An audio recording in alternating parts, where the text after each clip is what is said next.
예, 이어서 우리 구약 디파트먼트의 이한영 교수님께서 좀 더 실제적이고 구체적인 이런 구약 신학과 우리 신학 건강과의 연계성을 웨슬리의 구약 설교와 신학이라는 제목으로 발제해 주시고, 이어서 신약 신학의 허주 교수님께서 논찬해 주시겠습니다. 박수로 맞아주시면 고맙겠습니다.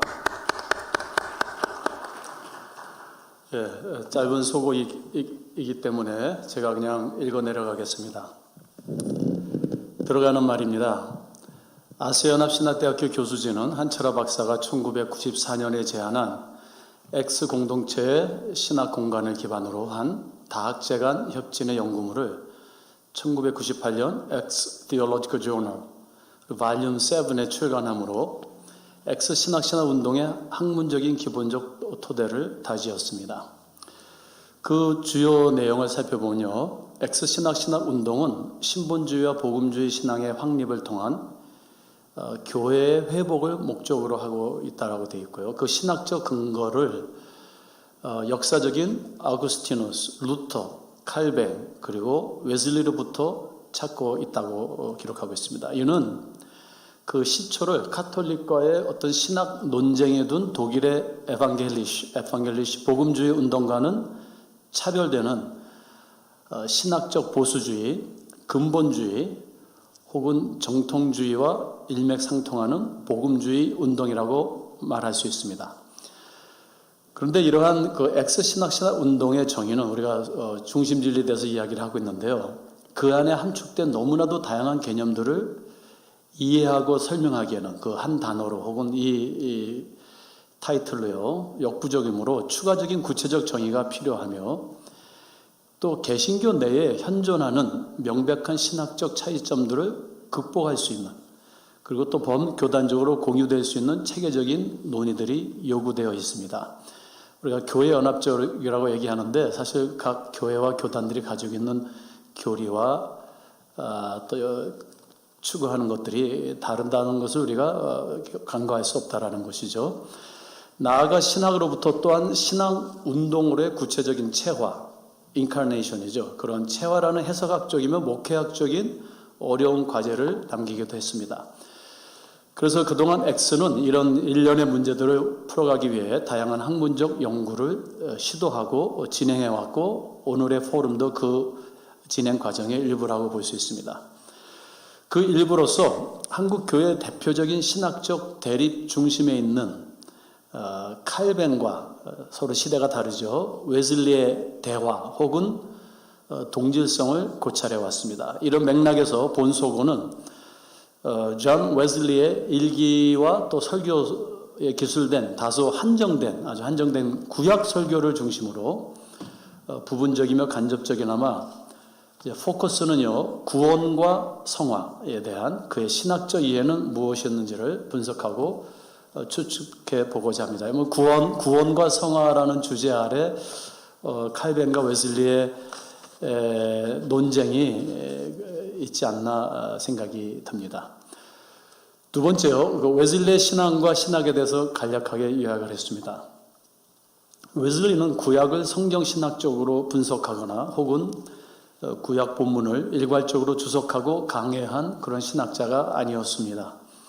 그는 부흥사이며 복음의 선포자로서 체험적인 구원과 성화를 외친 열정적인 설교자였습니다. 따라서 오늘날 학계에서 논의되고 있는 이제 웨슬리의 신학과 신학에 대해서 많이 이야기하는데, 그것은 그의 어떤 교리적이며 체계적인, 예를 들자면은 칼뱅의 기독교 강의와 같은 그 어떠한 신학적 문서의 연구로부터 초래된 것은 아니라고 볼 수 있습니다. 웨슬리는 여러분들 잘 아시다시피 1725년 옥스포드에서 그 제레미 테일러 주교의 거룩한 삶과 죽음의 규칙과 연습, The Rule and Exercise of Holy Living and Dying, 그 책을 정독하는 과정에서 큰 영감을 얻었고요.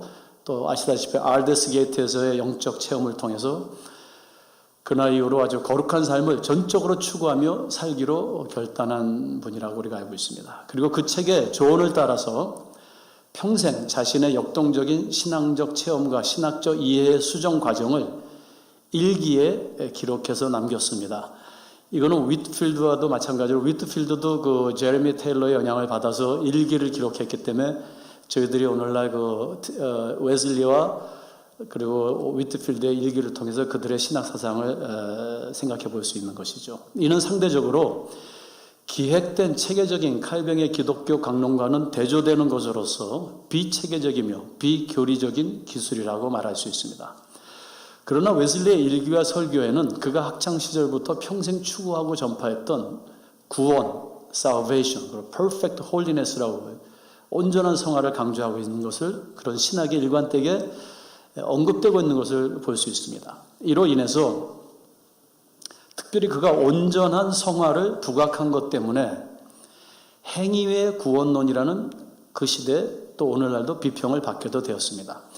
이는 그의 신학적 이해와 정립이 이게 아주 중요한 거라고 저는 생각하는데 진행형이며 긴 과정을 통해서 또 점점 이심층위로 수정되어 가는 점을 간과한 비평이라고 봅니다. 즉 행함이 없는 믿음은 헛된 것임을 반복적으로 강조한 웨슬리의 설교를 문자적 혹은 부분적으로 평가한 데서 초래한 오해가 아닐까 지적해 봅니다. 웨슬리에게 있어서 구원과 온전한 성화는 명백히 솔라 그라티아, 오직 은혜로만 실현될 수 있는 하나님의 섭리입니다. 웨슬리와 함께 옥스퍼드 모임에 적극적으로 참여했던 위트필드, 둘은 아주 절친한 친구였다라고 볼 수 있고 또 위트필드가 죽었을 때 그 장례식에서 또 설교를 웨슬리가 합니다. 그죠? 근데 위트필드가 같이 옥스퍼드에서 은혜를 받았는데 우리 잘 아시다시피 위트필드는 아주 알려진 칼빈주의자고요. 또 그러나 웨슬리는 그렇지 아니했죠. 그래서 그러한 오해를 걱정한 나머지 웨슬리에게 보낸 편지가 있습니다. 거기 이렇게 기록하고 있죠. 존경하는 목사님, 만약 당신이 진정으로 교회의 화목을 고려하신다면 당신의 설교에 predestination, 예정을 좀 명시하십시오. 그러나 당신은 제비뽑기를 하셨습니다. 제가 이걸 어떻게 번역할까 고민했는데요. But you have cast a lot. 당신은 그런데 제비뽑기를 했습니다. 그래서 여러 가지 여기에 대한 사전을 찾아보니까요. 당신은 근데 예정 대신 다른 얘기를 했습니다. 명확하지 않았습니다. 오히려 선택을 설교했습니다. 그런 의미로 우리가 번역할 수 있겠습니다. 주님께서 따라서 당신은 우리를 올바른 predestination, 이해를 인도해 주시길 바랍니다. 이렇게 편지에 쓰고 있어요. 근데 이 편지를 받고요. 웨슬리가 일기에 거기에 대한 답을 기록하고 있습니다. 이러한 위트필드의 염려와 비평에 대해 웨슬리는 자신이 먼저 영국 교회의 정통적인 신학적 원리, 솔라 그라티아, 솔라 피데, 솔라 스크립트라에 어긋나는 그 어떠한 것도 자기가 가르치거나 주장하지 않았다. 이렇게 변증하고 있습니다. 자, 웨슬리의 관심사는 믿음으로 실현되는 구원과 그 구원의 실상을 보여주는 온전한 삶입니다. 행함으로 인한 구원이 아닌 구원의 표징으로서의 행함. 웨슬리는 하나님께로부터 난 자, 곧 믿음으로 거듭난 자는 죄를 짓지 않는다 이렇게 이야기하고 있습니다. 다만 그 죄를 습관적인 죄, habitual sin, 의도적인 죄, willful sin, 그리고 욕망의 죄로 한정했습니다. 이는 성화의 중요성을 설득하기 위한 설교의 수사학으로서 솔라 피데, 오직 믿음의 신학을 부인한 것이 아닙니다. 그의 한 설교에서 암묵적으로 명시된 듯이 온전한 성화에는 항상 은혜가 선행되어야 한다. 왜냐하면 하나님에게서 난 자는 죄를 짓지 아니했다고 말할 수는 없으나 죄를 짓지 아니한 것이기 때문이다. 이 번역도 굉장히 힘든데요. 죄를 짓지 아니했다고 말할 수는 없으나 죄를 짓지 아니한 것이다. 은혜로 볼 때는 죄를 짓지 아니한 것이다. 하나님의 은혜를 생각할 때는. 인간적으로 볼 때는 죄를 안 졌다고 말할 수 없다. 이렇게 이제 이야기한 겁니다.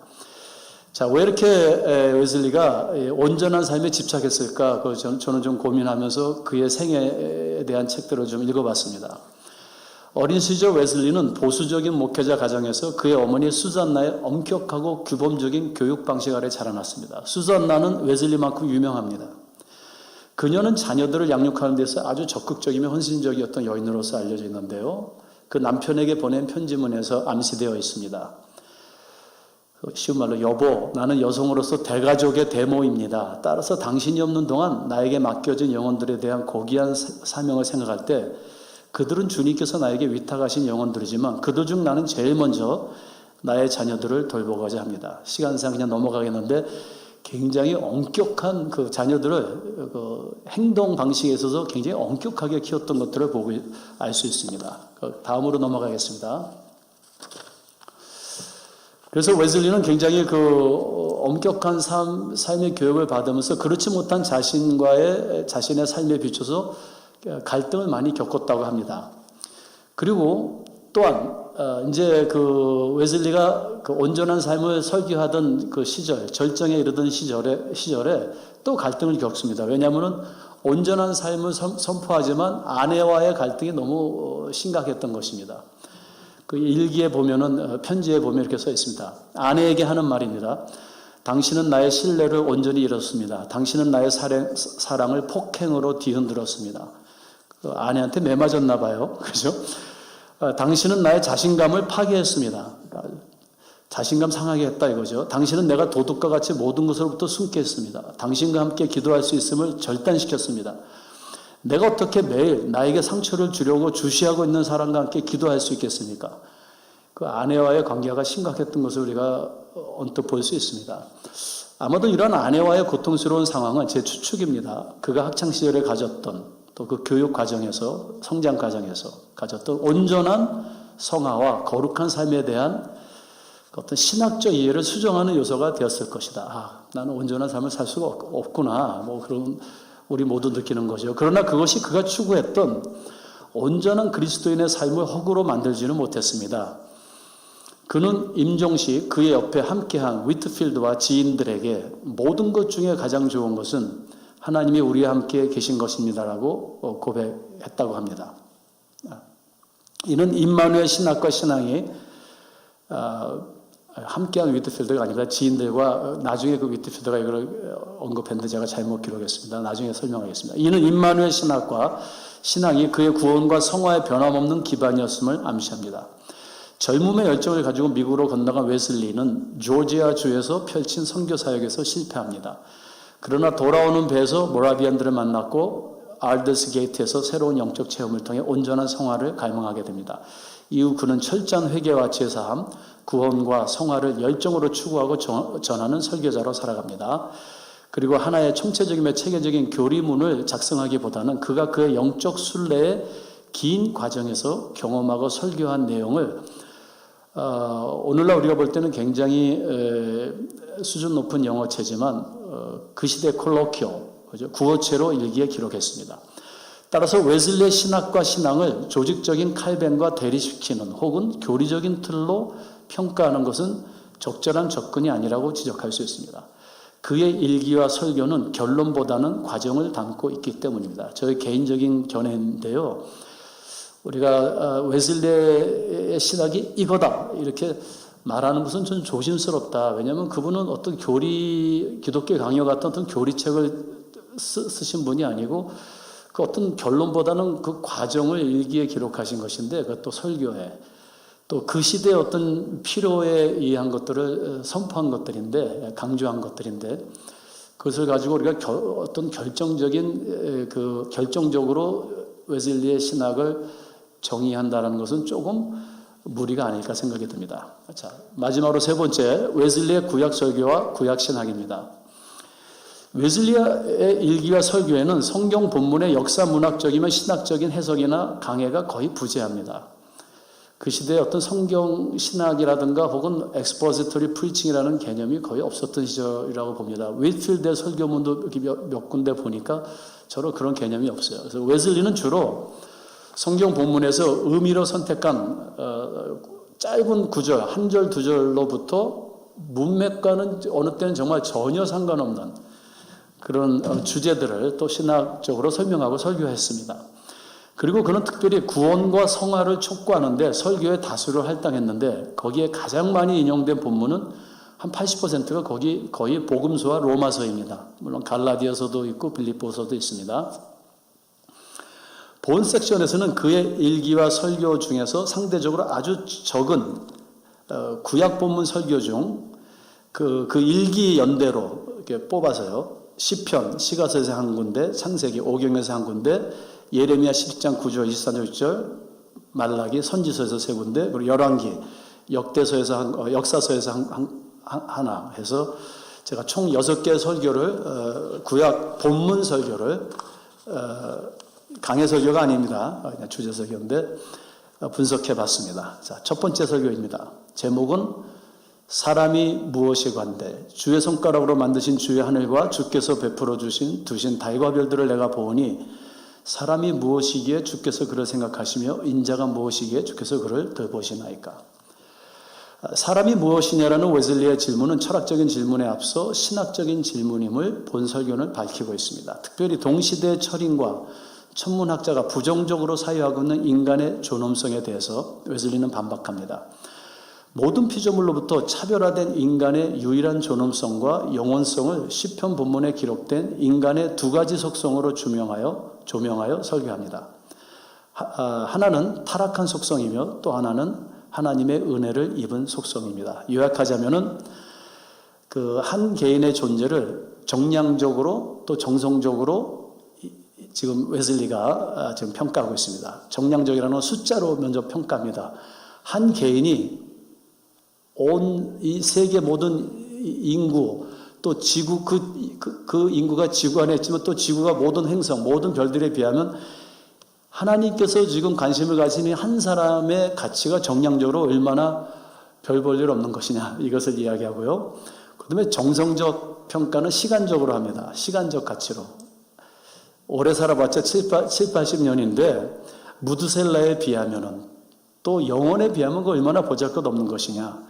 그럼에도 불구하고 하나님께서 그 한 사람에게 관심을 가지는 것, 그 한 사람을 위해서 십자가에 달려 돌아가신 것은 독생자를 주신 것은 하나님의 은혜다. 근데 인간은 가치없는 존재이고 그러나 하나님의 은혜로 영원한 가치를 갖게 되었다. 이게 첫 번째 설교입니다. 그 다음 페이지 두 번째 가로 가겠습니다. 인간의 타락에 대해서 창세기 3장 19절을 이야기하면서 내가 흙으로 돌아갈 때까지 얼굴에 땀을 흘려야 먹을 것이다. 이렇게 이제 여기서 웨슬리는 구원의 열매로서의 온전한 삶을 말하기 위해 타락의 기원과 그 결과로서의 불온전한 삶을 지적합니다. 창세기 3장 19절 본문을 중심으로 웨슬리는 흙으로 돌아갈 때까지 얼굴에 땀을 흘려야 하는 허무한 인생과 병든 세상의 원인은 죄에 있음을 강조합니다. 죄의 대가는 해 아래 모든 피조물의 고통입니다. 그리고 그 보편적인 타락은 한 사람, 곧 아담으로부터 시작되었습니다. 원래 사람은 하나님의 형상대로 창조되었으며 이는 이제 웨슬리가 강조하는 겁니다. 하나님의 형상이라는 것은 자유의지의 속성을 가진 자로 창조되었음을 의미한다. 따라서 최초 인간의 타락은 선택에 의한 것이다.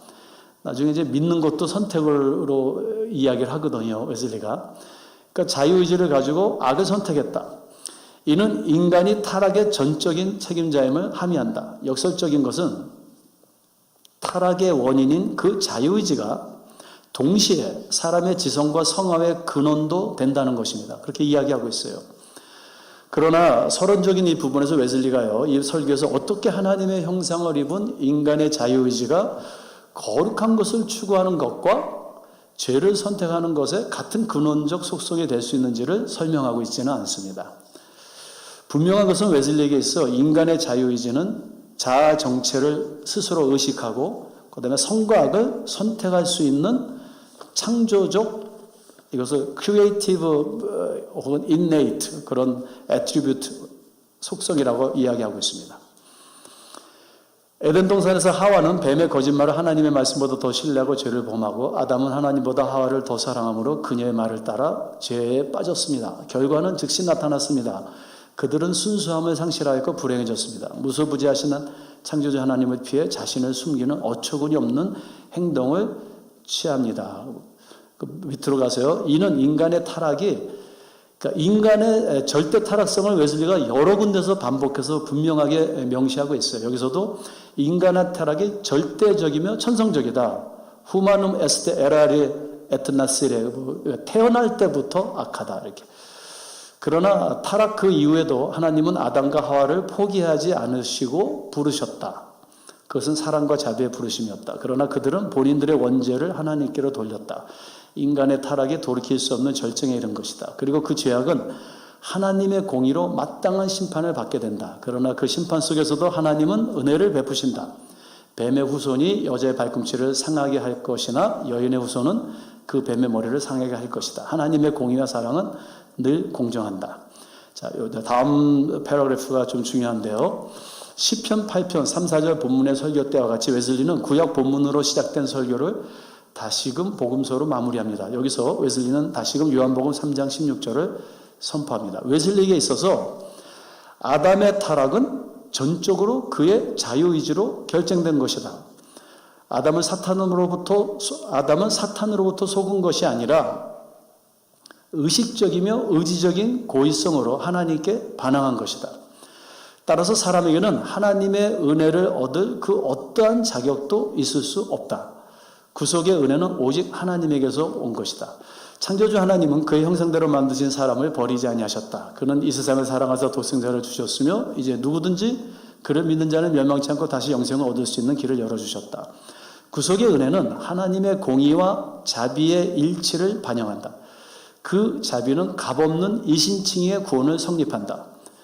그러나 여기서 웨슬리에게 이신칭의, 그러니까 justification by faith는 삶의 칭의, justification of life로 구현되어야 된다 이렇게 얘기합니다. 구원은 순간적인 거나 부분적인 것이 아니라 전인적인 것으로서 거듭남, 즉 영적인 삶의 시작으로부터 거룩한 삶을 통해서 영원한 영광에 이르기까지 그 모든 과정을 함축한다 이렇게 얘기합니다. 웨슬리는 다시 한번 그의 구약 본문 설교를 복음서로 결론짓고요. 그리고 일관되게 인간의 절대 타락을 명시하며 하나님의 주권적인 자비와 구원에 호소합니다. 이는 그가 항상 주장한 온전한 성화와 거룩한 삶의 신학이 반영됩니다. 그에게 있어 하나님의 은혜는 타락한 영혼이 거듭날 수 있는 근거일 뿐만 아니라 그 영혼의 실제적인 삶이 온전한 삶과 거룩한 영생에 이르기까지 그 모든 성화의 과정을 지배하는 근거가 됩니다. 웨슬리에게 있어서 구원이란 행함이 한 것이 아니라 행함이 없는 구원은 허구인 것입니다. 자, 세 번째 설교는 거짓된 인간의 마음에 대해 예레미야서 17장 9절인데요. 인간의 절대 타락성에 대해서 이야기하고 있습니다. 특별히 여기서 이제 웨슬리가 그 데이비 휴미 이야기하는 그 무죄론에 대해서 반박합니다. 죄를 범할 것을 알면서도 신이 인간을 창조했다면 인간의 죄에 대한 책임은 인간에게 있지 않고 신에게 있다. 이게 데이비 휴미의 논리에 대한 반박입니다. 그래서 그 밑으로 그러나 웨슬리는 인간의 선천적인 선의의 주장을 말씀으로 강력히 거절합니다. 보건대 사람은 부패한 마음을 가지고 있고 거짓으로 이웃을 속일 뿐만 아니라 스스로 속여 자기가 죄인이라는 걸 알 수 없을 만큼 타락했다 이렇게 얘기합니다. 사람의 마음은 모든 만물보다 거짓되고 심히 부패해 본인을 포함해 그 누구도 능히 알 수 없는 것이다. 따라서 사람의 마음을 알 수 있는 분은 오직 그 사람을 창조하신 하나님뿐이시다. 웨슬리는 사람의 부패성은 외적인 그 어떤 죄의 모습만으로만은 평가될 수 없다. 외적으로는 선해 보여도 내적으로는 악하다. 악의 뿌리는 그 본질이 내적에 있다. 그 근원이 부패한 마음에 있기 때문이다. 이러한 인간의 절대 타락은 무서운 홍수의 심판 후에도 조금도 개선되지 못했다. 인간의 마음은 온통 하나님으로부터 고립과 악한 자아와 의지 그리고 교만으로 가득 차 있으며 온갖 더러움과 불의를 지속 만들어낸다. 더 무서운 것은 그렇게 부패한 자신의 마음을 스스로는 의식하거나 알지 못한다. 그 마음이 스스로 속이고 자신과 이웃에게 거짓되기 때문이다. 이 설교에 보면은 인간의 절대 타락에 대해서는 그 칼뱅과 일치하지 않나. 근데 그 타락의 그렇지만 나중에 거기서부터 벗어나는 은혜에 대해서는 좀 서로 다르지 않는가. 이제 나중에 우리가 이야기하겠습니다. 자연인은 다양한 외모를 가지고 있으나 모두 공통적인 악한 마음을 소유하고 있다. 누구나 절망할 만큼 사악하며 다른 모든 만물보다 더 거짓되다. 그 다음으로 넘어가서 1, 2, 3으로 그 설교를 요약하는 부분이 있죠. 웨슬리는 그러므로 다음과 같은 결론을 내린다. 자신의 마음을 믿는 자는, 자기가 좀 선하다고 생각하는 자는 미련한 자이다. 두 번째, 스스로 지혜롭다고 생각하는 자보다 스스로 미련하다고 생각하는 자에게 더 큰 소망이 있다. 자기가 죄인이라고 생각하는 자에게 더 소망이 있다. 세 번째, 스스로 서 있다고 생각하는 자는 그러므로 넘어질까 조심해야 한다. 타락하고 부패한 인간의 사악한 마음으로부터 구속받을 수 있는 길은 오직 한 길이다. 그것은 하나님께 나가 회개하는 길이다. 이런 웨슬리의 설교에서 우리는 인간의 절대 타락, 하나님의 구속적 은혜, 회개와 구원에 따른 온전한 성화의 신학을 암묵적으로 읽어볼 수 있습니다. 네 번째 설교는 제목이 우리의 의로움 되시는 주, 예레미야 23장 6절입니다. 1765년 웨스트 스트리트 채펄에서 선포된 웨슬리의 본설교는 그의 신학적 관심을 가장 총괄적으로 표현한 것이라고 평가할 수 있습니다. 우리 허주 교수님이 이 설교를 더 한번 읽어보고 싶다고 하셨는데요. 본 설교는 그의 영혼 구원과 성화에 대한 뜨거운 열정, 그리고 신학적 논쟁으로 분열된 교회의 단결과 연합의 해결책은 무엇인가에 대해 말하고 있습니다. 그것은 바로 예수 그리스도의 의로움이며 교회는 오직 그 안에서만 하나가 될 수 있다. 웨슬리는 교회가 성령 안에서 의와 평강과 기쁨의 체험을 역사적으로 경험했음에도 불구하고 단결하지 못하며 서로 다툼과 분열로 파기되는 현실을 마음 깊이 아파했다. 또한 자신의 신학을 이단시하며 오해하는 많은 교회에 대해 섭섭함을 드러내며 권면한다. 오직 예수 그리스도의 의로 말미암아 구원에 이른다는 나라는 기독교 핵심 진리에 대해 자신의 묘사법과 표현이 그를 공격하는 자들과 일치하지 못할지라도 교회가 서로 이해와 너그러움으로 주 안에서 하나 되기를 간절히 호소한다. 평강의 왕을 모신 성도들은 온전한 화해의 절정은 못 이룬다 할지라도 적어도 최선의 노력은 기울여야 한다. 교회는 예수 그리스도의 의로움 안에서 분명히 하나가 될 수 있다. 그러나 과연 예수 그리스도의 의로움이란 무엇이며 그 정의가 함축하는 것은 무엇인가? 이에 답하기 전에 웨슬리는 신학과 교리의 언어학적 표현과 구현에 있어서 교단들과 신자들의 다양성을 지적합니다. 그리고 그 차이가 꼭 믿음의 차이를 의미하는 것은 아니라고 역설합니다. 즉 믿음의 본질과 그 양식에 대해서 이야기하고 있습니다. 동일하신 예수 그리스도의 의로움을 체험, 센티멘트, 체험했다 할지라도 그 체험에 대한 언어적 표현, language가 다를 수 있고 그 언어적 표현에 대한 의견에는 차이가 있을 수 있다. 따라서 언어적 묘사와 견해에 있어 하나의 목소리를 내지 않는다고 서로를 비난하며 죄악시하는 것은 그리스도의 몸된 교회를 훼손하는 행위입니다. 이게 우리가 이제 우리 학교에서 말하는 호몰로기아하고는 더 연관시킬 수 있습니다. 그죠? 물론 호몰로기아가 꼭 같은 언어적 표현을 암시하는 건 아니지만요. 사실 교회 분열의 더 근본적인 이유는 교리가 아니라 서로를 용납하지 못하며 이해하지 못하는 인격의 문제입니다. 웨슬리는 교회가 하나님의 의로움 안에서 하나가 될 것을 촉구하며 이를 두 주제로 설명합니다. 첫째는 그리스도의 의란 무엇인가이며 둘째는 그 의로움이 언제 어떠한 모양으로 성도에게 imputation, 전가되는가. 그리스도의 의는 그의 신성과 인성을 둘 다 함축한 의다 그래요. 신성과 그리고 인성이에요. 그죠? 그는 영원 전부터 성부 하나님과 동등한 속성을 가진 성부 안에 의를 지니신 분이시다. 그와 아버지는 한 분이시다. 그러나 예수 그리스도의 의는 신성을 넘어 그의 인성에 전가된 전인적인 의다. 그래서 지금 온전한 삶을 지금 추구하는 겁니다. 하나님의 의가 영적으로만 나타난 것이 아니라 육적으로도 나타난 것이다 이렇게 얘기하는 것이죠. 이는 그가 하나님과 사람 사이의 중보자가 되기 위함이다. 그의 인성에서 나타난 온전한 사랑, 위엄, 희생, 겸손, 온유, 거룩은 하나님의 의를 반영하고 그것이 또 우리의 삶에서 반영되어야 된다 이렇게 얘기하는 겁니다. 이는 그의 의가 그의 신성에서뿐만 아니라 그의 인성에서도 죄와 상관이 없음을 함의한다. 그러므로 신자는 인간의 그 어떠한 의가 아니라 오직 예수 그리스도의 의로만 구원을 얻을 수 있다. 이러한 신학적 담론에 대해 모든 교회는 보편적으로 동의할 것이다. 그렇다면 이제 이러한 예수 그리스도의 의는 어떻게 성도들에게 전가되는 것일까? 그것은 말할 것도 없이 그리스도를 믿음으로만 실현될 수 있다.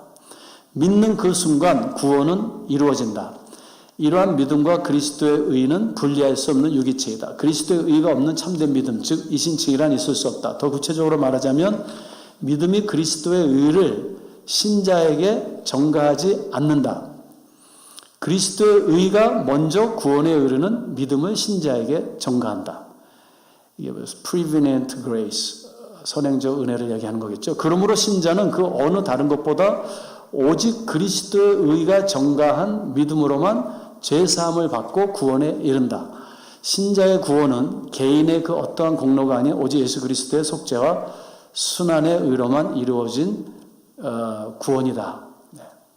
자, 그 다음 패러그래프예요. 본 설교에서 웨슬리는 교리적 표현을 둘러싸고 벌어지는 교회의 분쟁이 중단되기를 간절히 촉구하며 호소한다. 그리스도의 발 아래서 죄인임을 철저히 회개했고 오직 그리스도의 의로움으로 구원을 체험했다면 이에 대한 언어적 표현과 견해 차이를 더는 분열의 근거로 삼지 말아야 한다. 더 나아가 웨슬리는 그리스도의 의가 선행되지만 그렇다고 신자가 그리스도의 의를 자신의 불의한 행위를 정당화하기 위해 악용하지는 말아야 한다고 경고한다. 그리스도의 의가 선행되었다면 신자는 의의 온전한 삶을 살아야 한다. 철저한 회개와 온전한 성화가 없는 삶은 그리스도의 의의 표징이 될 수 없다. 그 어떠한 사람이라도 거룩하지 않으면 주님을 볼 수 없을 것이다. 그리스도의 의를 정말 경험했다면 교리에 대한 언어적 표현이 다소 다를지라도 그 신자는 현 세상을 진지하게, 의롭게, 그리고 거룩하게 살아갈 것이다. 웨슬리는 본 설교의 마지막 부분에서 다음과 같이 질문한다. Do not I allow enough? 내가 충분히 양보하지 않았습니까? 웨슬리는 이렇게 공격하는 자가 아니고 양보하는 자였던 것 같습니다. 웨슬리는 그리스도의 의와 이신칭이 오직 믿음으로 얻는 구원, 철저한 회개와 온전한 삶, 즉 성경의 핵심적인 골자 교리들을 언급하고 논하는 것에 있어 서로를 더욱 용납하고 소통하는 사랑의 신학을 촉구합니다. 그는 이렇게 부탁합니다. 내가 여러분들을 용납하듯 나를 또한 용납해 주십시오. 오직 주님만이 우리의 의로움이 되십니다. 웨슬리의 본설교는 오늘날 근대 교회 안에서 벌어지고 있는 웨슬리와 주의와 칼뱅주의의 대립과 분열이 실제로는 그 본질에 있어 웨슬리와 칼뱅의 대립이라기보다는 교회의 권력 정치와 편협한 스콜라주의가 초래한 불행한 현상이라고 지적하는 것 같습니다. 웨슬리는 그의 구약 본문 설교를 통해서 이를 그리스도의 의로 인한 온전한 행위로 극복하라고 일관되게 촉구하는 것 같습니다. 다섯 번째 설교는요, 은혜의 수단입니다. 이건 여러분들이 한번 읽어보시고 요약하자면은 기도와 말씀과 성만찬식에 대해서 이야기하고 있습니다. 이 세 가지는 그 자체에 어떤 능력이 있는 것이 아니라 하나님께서 우리에게 베풀어 주신 은혜의 도구이다. 기도를 통해서 커뮤니케이션, 하나님과 소통하고, 말씀을 통해서 인디케이션, 그리스도를 지시하고, 성만찬을 통해서 체험한다, 센티멘트, 또 그리스도의 구속의 보혈의 피를 체험한다, 이렇게 말씀하면서 더욱 열심히 성도들은 이 기도와 말씀과 성만찬에 참여해야 된다라고 공고하고 있습니다. 마지막으로 마지막 설교는 하나의 영입니다. 열왕기하 10장 15절입니다. 그 다음 페이지 두 번째 패러그래프부터요. 열왕기하 10장 15절 본문에서 예후는 사마리아에서 그를 마중 나온 레갑의 아들 여호나답을 만나서 단순 직설적인 질문을 던집니다. 내 마음이 내 마음을 향하여 진실함과 같이 내 마음도 진실하냐? 이에 긍정적으로 답하자 예후는 그러면 나와 손을 잡자 하고 그를 끌어 아직 남아있는 아합에게 속한 자를 진멸하러 가는 그 자신의 병거에 태웁니다. 그죠? 그래서 아합의 집안을 그냥 몰살시킬 죽이러 피바다로 만들어 가는 길이죠. 그때 이제 예후가 여호나답을 같이 한 마음으로 이제 그 병거에 타고 갑니다. 자, 여기서요, 웨슬리는 이러한 본문을 통해서 예후와 여호나답이 하나의 마음을 가진 것처럼 그리스도인들도 하나의 영 아래 하나의 마음을 품어야 한다고 강조합니다. 그러나 그리스도인들은 특정한 신학적 입장, 예배의식, 교회 행정, 교단과 교리를 고집하며 서로의 목소리와 언어적 표현이 같지 않다고 다투고 용납하지 못하는 현실을 안타까워합니다. 내 마음이 내 마음을 향하여 진실한 것 같이 내 마음도 진실하냐는 말은 그리스도인들에게 있어 한 주님 되시는 예수 그리스도를 믿고 사랑하고 경외하고 섬기는 것을 함의하며, 이는 더 나아가 예수를 모르는 이웃도 사랑해야 함을, 한 마음으로 사랑해야 함을 의미합니다. 따라서 그리스도인들은 한 병거를 타야 합니다. 하나의 영은 하나의 사랑으로 반영되어야 합니다. 이는 하나의 신학, 하나의 예배의식, 하나의 목소리를 의미하는 것은 절대 아닙니다. 그렇다고 반대로 하나의 영이란, 이것은 이제 사유적 포괄주의, speculative latitudinarianism을 의미하는 것도 아니고 아무나 생각하는 것이 아니다 이거죠. 모든 종교적 사색이나 교리가 다 진리라는 것도 아닙니다. 행위적 포괄주의, practical latitudinarianism도 아닙니다. 그것은 방종에 가까운 것입니다. 하나의 영이란 명백한 하나님의 말씀에 의한 하나님과 이웃에 대한 구체적인 사랑에서 나오는 다양한 표현들을 표현하는 것이다. 이는 무관심 무차별이 아니라 사랑으로부터 초래된 관심과 용납과 이해를 의미한다. 웨슬리는 철저한 회개, 구원, 온전한 성화와 거룩한 삶에 대한 신학과 신앙을 열정적으로 추구하며 일평생을 부흥사와 설교자로 살았습니다. 그러나 그는 절대 자신의 의견만이, 자신의 방법만이 진리의 전부라고는 고집하지 않았습니다. 그의 삶의 과정은 그의 신학과 신앙이 말씀으로 수정되어가는 과정이었습니다. 그는 자신이 이해하고 있는 신학이 전지전능하신 하나님의 초월적인 은혜와 구속의 신비 앞에서 그 얼마나 보잘것없는 작은 것임을 알았기에 늘 겸손했습니다. 따라서 웨슬리는 그의 설교에서 대립보다는 화합을, 갈등보다는 조화를, 비난보다는 소통을 촉구했습니다. 따라서 그의 신학과 신앙은 시간이 흐르며 믿음과 소망과 사랑으로 성숙해져감을 볼 수 있습니다. 그는 동역자들에 대해 그 어떠한 신학적 비평에 앞서 먼저 그리스도 안에서 공통점을 도모했던 평강의 설교자입니다. 나가는 말입니다. 웨슬리의 구약 설교를 통해서 본 그의 신학은 한마디로 온전한 성화에 집중되어 있습니다. 이는 그가 행위적 구원을 주장했다는 오해를 받게 했습니다. 그러나 웨슬리는 그 행위를 선행하는 것은 하나님의 은혜임을 그의 일기와 설교에서 일관되게 밝히고 있습니다. 이를 부각하기 위해서 그는 구약의 본문을 문맥과 상관없이 복음서의 컨텍스트로 확대 해석했습니다. 그리고 인간의 절대 타락으로부터 구원받을 수 있는 길은 오직 예수 그리스도의 보혈이라는 이신칭의 메시지를 그의 구약 설교에서 천명하고 있습니다. 웨슬리에게 있어 하나님의 은혜는 한순간의 중생을 넘어 구원의 삶, 즉 온전한 성화와 거룩한 삶의 지평을 지배합니다. 따라서 그리스도의 은혜로 회복된 자유의지는 말씀에 순종하며 하나님이 원하시는 삶을 적극적으로 추구해야 합니다. 웨슬리의 구약 설교에 암시된 이러한 성결의 신학은 그가 스스로 밝힌 대로 칼뱅의 신학과 그 본질에 있어 상반된 것이 아님을 알 수 있습니다. 다른 면이 분명히 있습니다. 웨슬리는 동일한 본질에도 불구하고 다양한 문화, 시공간, 교육 수준, 체험에 의한 언어적 표현 혹은 예배 의식의 차이점으로 인해 교회가 분열하는 현실을 안타까워했습니다. 오늘날 웨슬리주의와 칼빈주의의 대립은 아마도 서로 다른 시대를 살았던 원래 그들의 대립은 아니었을 것입니다. 이는 신학의 본질보다는 계몽주의로부터 포스트 모더니즘에 이르기까지 신학 집단의 이기주의와 해석학적인 기득권의 다툼이 반영되고 있는 것은 아닌지 곰곰이 성찰해봐야 할 것입니다. 웨슬리는 그가 남긴 일기와 설교에서 자신은 진리에 대해 냉정하고 태양과 같이 분명하되 타인의 신학적 묘사에 대해서는 그 본질이 하나의 영, Catholic Spirit, 하나의 영 안에 있는 이상, 서로의 다양성을 이해하고 용납하며 사랑으로 소통할 것을 그리스도의 몸된 교회에 간절히 호소하고 있습니다. 네, 감사합니다. 감사합니다.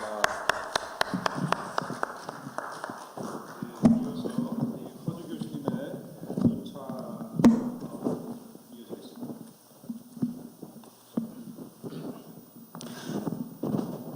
예, 우리 이한영 교수님 글이 웨슬리의 구약 설교와 신학이고요. 그리고 오늘 우리의 주제는 엑스신학과 구약신학의 과제입니다. 이게 무슨 관계가 있는가?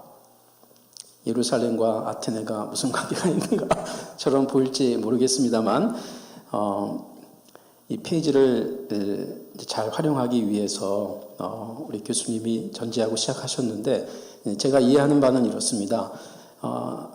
신본주의, 복음주의에 기반을 두고 있는 저희 학교의 신학이 특별히 지향하고 있는 중요한 실천적인 요소 중에 하나가 교회 연합적 가치입니다. 그러니까 지금 이한영 교수님은 특별히 우리 한국 교회가 이 깔뱅주의, 즉 장로교를 중심으로 한 그 신학과 교회 행정이 굉장히 이 다수를 차지하고 있는 게 사실입니다. 수에 있어서만이 아니라 일반 교회 안에도 비장로교회 안에도 장로가 없는 교회가 없지 않습니까? 한국은. 그러나 영국이나 미국이나 다른 서구권 교회는 장로교회가 아닌 그곳에 장로라고 하는 타이틀이 있는 건 또 거의 없습니다. 자, 이런 어떤 인식을 하고 계신 것 같고, 그런 점에서 깔뱅이의 설교를 직접 보시기보다는 그걸 전제하고 웨슬리의 구약 설교를 구약학자로서 보시면서 결과론적으로 깔뱅이의 복음과 그리고 웨슬리의 복음이 이 본질에 있어서 차이가 없다를 드러냄으로써 엑시신학이 추구하고자 하는 교회 연합적 가치를 잘 드러낸 논문입니다. 그래서 이제 일단 제가 말씀을 드리고 그리고 논평 형식을 따라서 좀 진행을 하도록 하겠습니다. 앞부분은 넘어가겠고요. 글의 목차 보시면 들어가는 말과 나가는 말 사이에 이 웨슬리의 신앙과 신학이 있습니다. 이것은 구약설교, 웨슬리의 구약설교를 좀 더 잘 이해하기 위한 짧지만 필요한 그 웨슬리의 신앙과 환경을 소개하고 있고요. 그리고 무엇보다 세 번째 단락 6개의 구약설교를 분석한 요 내용입니다. 웨슬리의 구약설교와 구약신학이라고 잡으셨는데 그냥 개인적으로는 웨슬리의 구약설교와 그의 복음적 관심이 조금 더 낫지 않을까 이런 생각을 해봅니다. 자, 핵심 요약입니다. 고 한철암 엑스 명예총장님의 제안으로 시작되었고 엑스의 교수진에 의해 발전 진행되고 있는 엑스 신학 운동을 이 교수님은 신본주의 인용입니다. 신본주의와 복음주의 신앙의 확립을 통한 교회의 회복을 목적으로 하고 있으며 그 신학적 근거를 역사적인 아우구스티누스, 루터, 깔뱅 그리고 웨슬리로부터 찾고 있다고 소개합니다. 아울러 이 교수님은 16세기 종교개혁 이후 개신교의 두 중심 인물이라 할 수 있는 장 깔뱅과 존 웨슬리 16세기와 18세기 인물을 의식하면서 웨슬리의 구약 성경 설교문 6편을 살펴봅니다. 무엇보다 구원과 성화에 대한 웨슬리의 이해에 집중할 것을 밝힙니다. 교수님은 웨슬리의 신앙과 신학 단락을 통해 웨슬리가 구약 신학자가 아닌 인용 부흥사이며 복음의 선포자로서 체험적인 구원과 성화를 외친 열정적 설교자임을 주제시킴으로써 깔뱅의 기독교 강요와 직접 비교하는 것에 무리가 있음을 인식합니다. 한편 예종교리를 불편하게 여긴 웨슬리를 향해 염려와 비평의 편지를 보낸 조지 윗필드를 소개하면서 웨슬리 본인은 인용 영국의 전통적인 신학적 원리에 서 있음을 고백했다는 에피소드를 짧게 언급합니다. 6편의 웨슬리 설교들을 분석하기에 앞서 교수님은 웨슬리의 평생 관심과 강조점이 신자로서 구원의 표징으로서의 행함, 말하자면 그리스도인 다움을 드러내는 온전한 성화 성결의 삶이었음을 잘 드러내줍니다. 그러니까 종교개혁의 한참 2세대라고 할 수 있지만 깔뱅의 경우는 루터를 이어서 여전히 개신교가 소수면서 극복해야 될 많은 과제가 있었던 상황이었고의 반면에 웨슬리 시대는 종교개혁이 나름 일단락이 될 뿐만이 아니라 깔뱅과 그리고 여러 이 개신교를 인정할 수밖에 없는 그 현실까지 도달한 그 역사적인 현장이 있습니다. 이제 그런 면에서 한편으로는 극단의 칼빈주의자들이 나오면서 소위 교회사적으로 하이퍼 칼비니스트라고 하는 이제 그 공동체가 나오면서 이들이 극단의 그 하나님 주권 사상 속에서 인간의 책임 문제가 소홀히 여겨지고 있는 그 현장 속에서 웨슬리의 그 현장을 우리가 좀 의식을 해야 되는 것이죠. 이 논문에서 소개하고 분석한 웨슬리의 6편 구약 논문, 본문 설교들은 본문 중심의 역사 문맥적 연구에 기초한 메시지가 아닙니다. 오히려 선택된 한두 구절 안에서 핵심 개념 내지 주제에 집중하면서 신약성경 복음서 또는 로마서와 연결지어 예수 그리스도의 복음을 드러내는 선포적 메시지라는 점이 두드러집니다. 6편의 설교를 소개해 주셨는데 제가 보니까 6편의 설교 가운데 이한영 교수님이 요약한 그 6편의 내용 속에서도 신약성경이 늘 결론적인 문맥으로 나오고요. 그리고 예수 그리스도가 아주 구체적으로 적용되고 있습니다. 언급되고 있습니다. 그러니까 6편의 설교 가운데에는 그 신약성경 쓰여지기 전이에요. 그렇죠? 예. 상식이죠. 그리고 예수 메시아라는 개념도 그 본문에 없어요. 예. 그런데 예수 그리스도로 다 정리가 되고 있습니다. 자, 첫 번째, 사람이 무엇이간데 이 설교는 타락한 인간을 향한 하나님의 사랑, 즉 예수 그리스도 안에 있는 구원의 소망과 그에 따른 성화의 삶을 조명해 준다로 이렇게 핵심 요약할 수 있겠고요. 인간의 타락에 대하여 자유의지로 타락한 인간은 하나님의 은혜에 힘입어 구원, 즉 이신칭의를 받는데 더불어 이 구원을 받은 신자는 하나님의 선행 은총 가운데 거룩한 삶, 온전한 성화의 삶을 이룬다. 이때도 요한복음 3장 16절 예수 그리스도를 통해 라고 하는 그 가치가 언급이 되고 있습니다. 세 번째, 거짓된 인간의 마음에 대해 인간의 전적 타락은 인간의 참혹한 현실이고 이 죄악에서 하나님의 은혜로 구원받은 신자는 믿음을 지키며 이 세상의 죄악과 싸워야 한다. 이때 하나님의 은혜로 구원받는 신자 문맥에서 로마서와 또 예수 그리스도가 언급됩니다. 네 번째, 우리의 의로움 되시는 주. 이곳에 소개된 6편 중에서 설교 전문을 제가 다 읽고 싶은 마음이 든 본문입니다. 설교입니다. 하나님의 은혜 가운데 언급이 됩니다. 예수 그리스도의 의가 먼저 나타나므로 신자는 전가의 은혜를 입었다. 자, 이제 전가라는 단어가 이 교회 역사적으로 또 이 교리적인 차원에서 그 당시 논쟁이 됐던 것을 우리가 이해할 수가 있습니다. 하지만 이 전가의 은혜가 신자의 선한 삶에 대한 열심을 대신할 수는 없다. 이 설교에서 웨슬리는 깔뱅이 기독교 강요를 친히 인용하면서 의도적이라고 생각이 됩니다. 자신이 깔뱅이 입장과 차이가 없음을 호소하면서 영국 교회 내 교리적 분쟁이 중단되기를 호소합니다. 다섯 번째, 은혜의 수단. 구원을 베푸는 하나님의 은혜는 다음 무엇과 대체될 수가 없습니다. 자, 이걸 전제해 놓고 이 하나님의 은혜를 받은 자들이 계속 지속적으로 말씀과 기도와 정결한 거룩한 삶을 통한 성찬입니다. 그냥 성찬에 참여하는 게 중요한 게 아니고 그 말 그대로 성찬이기 때문에 깨어서 살면서 성찬에 참여해야 된다는 거죠. 그러니까 하나님의 은혜를 받은 자는 신자로서 기도하고 말씀을 읽고 공부하고 묵상하고 암송하고 성찬에 거룩하게 참여함으로써 이런 은혜의 수단을 통해 하나님의 은혜를 지속적으로 누려야 한다라는 메시지예요. 그래서 하나님의 은혜가 있지만 그 은혜 속에 신자들이 은혜의 수단 안에 적극적으로 참여된다. 역시 예수 그리스도가 언급되고 있습니다. 여섯 번째, 하나의 영. 동일한 성령으로 하나님의 자녀들이 된 신자들, 다양한 교단, 교파의 개인이나 공동체가 서로 동일한 사랑의 교제를 통해 대립이나 화합보다는 용서와 화목의 삶을 실천해야 된다. 라고 하는 메시지를 전하기 위해서 예후 본문을 갖고 와서 이렇게 적용을 한 것입니다. 교수님은 논문을 맺으면서 웨슬리의 구약 성경 설교들이 비록 구약의 본문을 문맥과 상관없이 복음서의 콘텍스트로 확대 해석하였지만 모르겠어요. 웨슬리가 저희 학교에 성경 강해 과정이 있는데 우리 유튜브를 보시는 분들 저희 학교에 월요일마다 하는 성경 강해학이 있습니다. THM 과정인데 이 과정에서 만약에 웨슬리 우리 분께서 과제를 냈으면 A는 분명히 못 받을 것 같고 B도 쉽지 않지 않을까 이런 생각을 좀 해보는데 일단 구약 교수님들에게는 그럴 것 같아요. 그의 신학은 그러나 깔뱅이의 신학과 그 본질에 있어 상반된 것이 아님을 알 수 있다. 이렇게 평가하셨습니다. 다시 말해 오늘날 웨슬리주의와 칼빈주의의 대립은 아마도 서로 다른 시대를 살았던 원래 그들의 대립은 아니었을 것이다 라고 결론을 내립니다.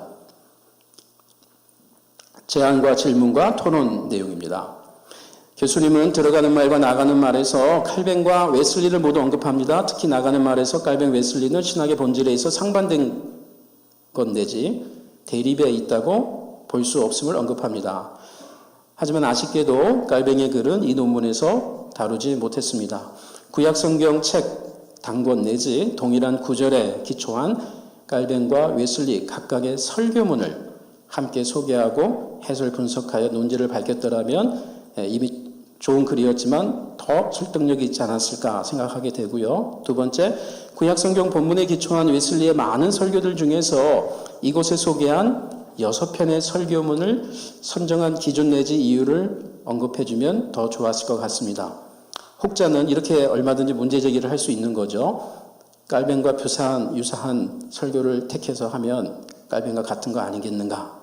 물론 그건 아니었습니다. 굉장히 의도적으로 입장 차이도 있는 것들을 언급해 주셨는데 그러나 선정한 이유는 좀 궁금합니다. 세 번째, 교수님께서는 칼뱅이 처했던 즉 16세기 프랑스인으로 그러나 프랑스에서 사역하지 못하고 이국에서 사역했던 그 칼뱅과 웨슬리 그는 18세기 인물이고 영국인이고 계속 줄곧 영국에서 사역했던 분인데 이들이 처했던 신학적 환경이 상이했음을 잘 주지하고 있습니다. 이런 역사적, 정치적, 종교, 사회적 환경의 차이는 이 두 분이 동일한 복음을 소유했던 두 사람의 신학적 초점과 관심 또는 목적, 큰 목적은 같겠지만 그 세부적인 목적의 차이를 이해하는 데 결정적이라고 봅니다. 어찌 보면 이들 저술의 장르, 즉 강요라고 하는 좀 논리적이고 교리적인 책의 장르와 편지 또는 일기라고 하는 설교문이라고 하는 장르의 차이보다 더 큰 변수이지 않을까. 저는 이것을 이제 구약 책들 안에서도 또 신약 책들 안에서도 이들이 처한 환경이 굉장히 다양하잖아요. 뭐 신약보다 구약은 더 다양한데 우리가 이들이 처한 환경, 역사적인 삶의 자리, 그들이 처했던 신앙적인 위기, 사건들, 뭐 이런 어떤 환경들 속에서 장르가 다양하죠. 내러티브도 있고 또 시도 있고 또 다른 형식들도 나타납니다. 묵시론적인 것도 나타나고 신약도 마찬가지죠. 그래서 장르는 굉장히 차이가 있지만 우리가 이들의 다른 장르 때문에 같은 큰 의미 안에서의 신학 또 우리 입장에서 동일한 복음이라는 말을 할 수 있는 것이죠. 나아가 이들이 결정한 사역의 목적과 저술의 장르도 이 같은 환경 속에서 고려될 수 있을 겁니다. 이럴 경우 웨슬리와 동시대인으로서 신앙의 교제 속에서도 신학적 이별이 있었던 칼뱅주의자 조지 웨필드와의 비교 분석과 교훈이 오늘을 사는 칼뱅주의자 및 웨슬리주의자 상호에게 더 설득력 있게 다가가지 않을까 생각이 됩니다. 마지막입니다. 칼뱅 또는 칼뱅주의자가 이해하는 전가교리와 웨슬리 또는 웨슬리주의자가 이해하는 전가교리의 차이는 피할 수 없는 사실입니다. 이 논문의 네 번째 웨슬리 설교문을 다룰 때 웨슬리가 친히 언급했던 전가교리라는 용어가 제 눈에 크게 들어왔습니다. 6편의 설교들 중 웨슬리 입장에서 가장 자기 변증적인 것을 단번에 느낄 수 있습니다. 이 설교에서 웨슬리는 전가교리를 예수 그리스도의 의에 기초하여 죄사함이라는 큰 그림으로 이해합니다. 한편 웨슬리 동시대 그리고 그 이후로 지금까지 칼뱅주의자들은 전가교리를 제가 여기서 칼뱅을 넣지 않는 이유는 칼뱅주의자들 안에서도 논의가 많이 있잖아요. 그래서 일단은 칼뱅주의자로만 했습니다. 전가교리를 좀 더 세부적으로 접근할 뿐 아니라 그리스도의 전가된 의가 더욱 포괄적입니다. 소위 그리스도의 수동적 순종에 따른 의의 전가, 보통 죄사함으로 얘기하고요. 그리스도의 능동적 순종에 따른 의의 전가, 궁극적인 구원, 영생에 있어 다수의 칼뱅주의자들은 이 두 개를 모두 지지하는 한편 전가교리를 얘기할 때 웨슬리 및 웨슬리주의자들의 경우는 전자만 즉 수동적 순종만 그리스도가 감당하셨다. 그렇기에 웨슬리와 그 신앙의 후예들은 죄사함 받은 신자 자신에게 능동적 순종을 해야 할 당위성 내지 책임성이 실질적으로 요청됨을 인지하고 있습니다. 웨슬리가 알미니아누스와는 달리 인간의 전적 타락을 고백하면서도 동시에 칼뱅 또는 칼뱅주의자와는 달리 선행 은총에 따른 인간의 자유의지를 구원 여정의 필연적인 중요한 요소로 보는 이유가 여기에 있습니다. 이런 정가교리 이해의 미묘한 차이가 결국 성도의 견인에 대한 입장 차이로 귀결되죠. 웨슬리에게 이런 신학 교리적 차이는 언어의 표현의 차이일 뿐 복음 신앙의 본질이 결코 아니다라고 이 설교에서 강조했습니다. 하지만 웨슬리와 입장이 달랐던 자들에게 이것은 단순히 언어적 표현의 차이가 아니었던 것 같습니다. 복음주의 안에서 이런 신학 교리적 긴장과 갈등은 오늘도 피할 수 없는 것이 현실입니다. 이에 대한 입장과 관련해서 이 교수님과 또 우리 교수님들의 고견을 듣고 싶습니다. 그리고 제가 여기는 언급 안 했지만요. 웨슬리의 구약 설교를 구약 신학적으로 볼 때 좋은 설교라고 할 수 있는지 좀 듣고 싶고요. 구약학자이신 이 교수님의 이력은 특이합니다. 의학을 공부한 의사 출신의 신학자를 말하는 것이 결코 아닙니다. 이 교수님은 웨슬리주의에 뿌리를 둔 성결교단 목회자 가정의 자녀로 한국에서 태어나 그 신앙 배경에서 줄곧 자랐습니다. 그리고 어린 시절 선교사 부모를 따라 브라질로 이민 간 후 줄곧 외국에서 성장한 신앙 환경을 갖고 있습니다. 그리고 신학교로 부름받은 이후 미국과 남아공화국에서 훈련받게 된 이 교수님의 신학적 환경은 모두 깔뱅주의 환경입니다. 이 교수님의 몸에는 웨슬리안 신앙적 살과 피가 깔뱅주의 신학의 뼈 마디마디에 함께 붙어있는 셈입니다. 귀한 글을 읽으면서 많은 배움과 도전을 얻게 되었고요. 또 분주한 학기 중에 소중한 생각과 글로 신학포럼에 기여해 주신 이 교수님께 감사와 위로를 전합니다. 감사합니다. 예, 감사합니다. 예, 시간이 좀 많이 남았으면 또 여러분 또 질문도 하고 받고 그럴 텐데 우리 허 교수님이 웨슬리의 설교를 좀 들으시고 은혜를 많이 받으신 것 같아요. 은혜를 너무 많이 받으신 것 같아요. 예, 또 질문도 많이 하셨는데 그 질문을 답변하시고 2시 50분부터 또 수업도 있고 저도 있어서 일단은 우리 현장에서 또 온라인으로 질문 받는 것은 못할 것 같습니다. 나중에 또 이 교수님께 여러 가지 다른 방법으로 질문해 주시면 고맙겠습니다. 4가지 질문 간단히 좀 예, 아주 유익하고 정말 상대적으로 너무나도 부드러운 논평이었습니다. 제가 사전에 이메일도 좀 드리고 아까 먹던 김밥도 좀 드렸는데 거절하시더라고요. 저는 그 조직신학을 깊이 연구한 사람도 아니고 제가 칼병을 연구한 체계적으로 공부도 못했고요. 또 웨슬리에 대해서도 체계적으로 한 것이 없습니다. 엔디브 끝내고 웨슬리에 대한 책들을 왜냐면 항상 칼뱅만 배웠기 때문에 신학교에서 저 웨슬리도 알아야 되겠다 그래서 책을 좀 여러 권 사가지고 기도원에 가서 일주일 동안 그냥 웨슬리만 읽어본 적은 있습니다. 그렇지만 제가 알고 있는 건 굉장히 한정적이기 때문에 제가 이 논문을 쓰면서도 굉장히 고민이 많았습니다. 자, 무슨 원칙의 기준에 의해서 이 설교 4개를 6개를 선택했느냐 이렇게 물어보셨는데 웨슬리의 설교는 여러분 잘 아시다시피 주로 The Works of Wesley, 존 웨슬리 논문집으로 다 거의 출판되어 있습니다. 그래서 14권인 것도 있고 4권인 것도 있고 그런데 다수의 출판사가 여러 형태로 출판하지만 그 안에 설교문을 들어가 보면은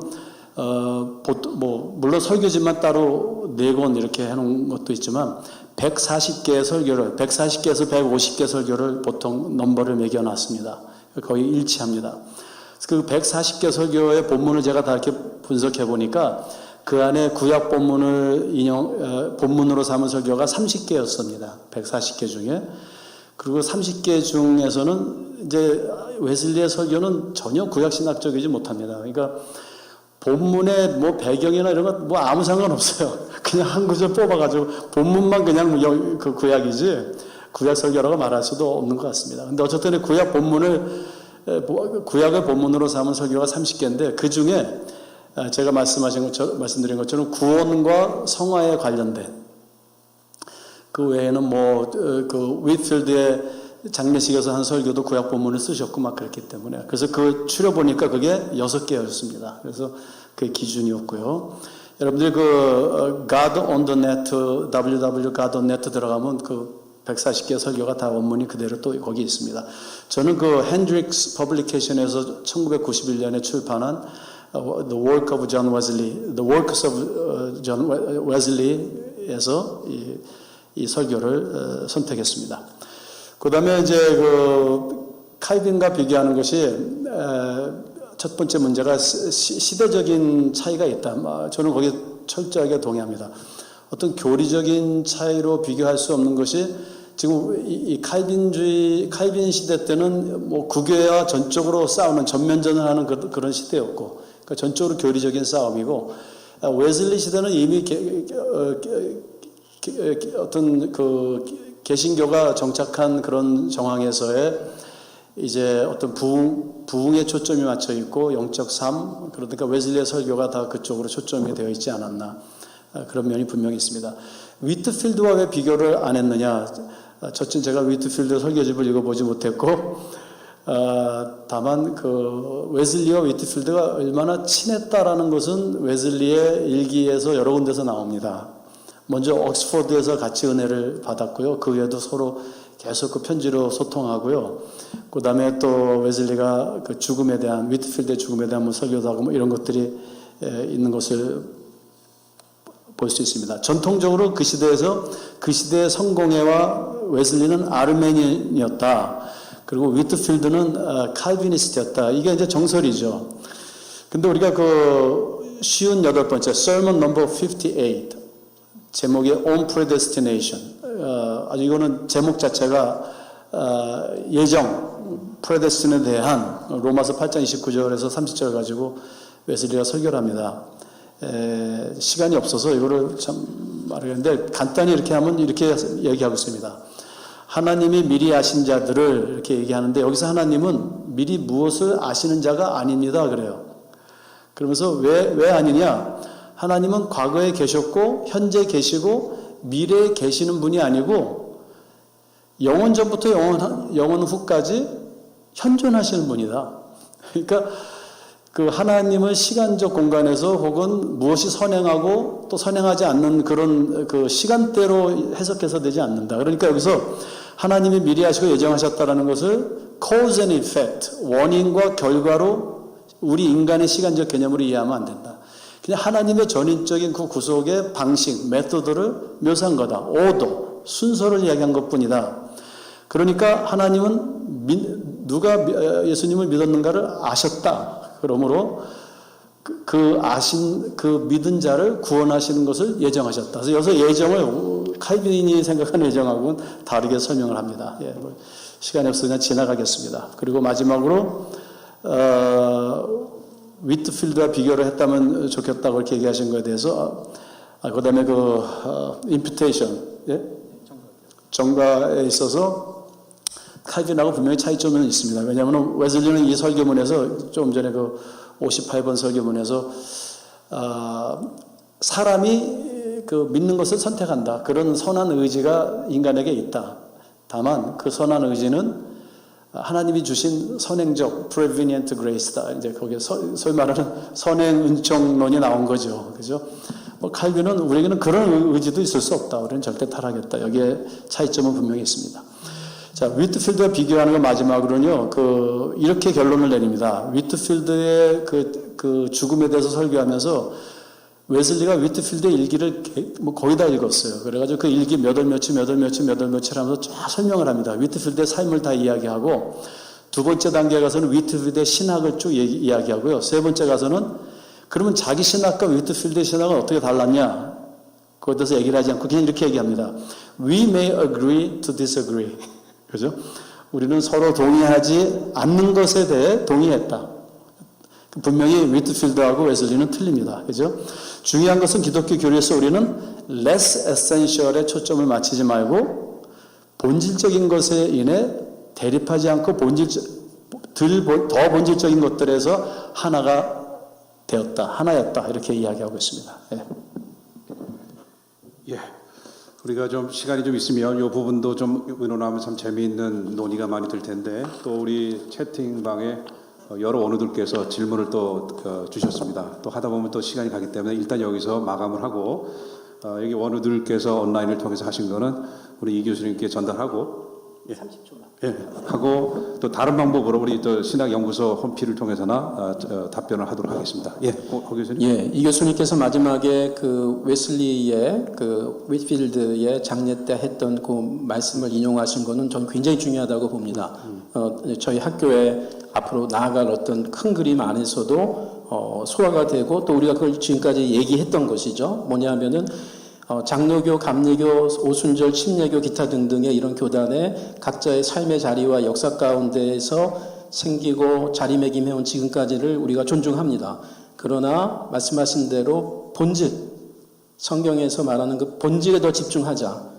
그리고 그 주변이라고 볼 수 있는 것들은 조금 더 용서하고 이해하려고 하는 자세, 저는 그것이 엑스신학에서 굉장히 의미가 있다고 보고요. 그것은 타교단하고 신학교하고 문제만이 아니라 우리 같은 분과, 신학 안에서의 분과 안에서도 적용할 의미가 있다고 봅니다. 예. 예, 감사합니다. 이것으로 마치겠습니다. 감사합니다.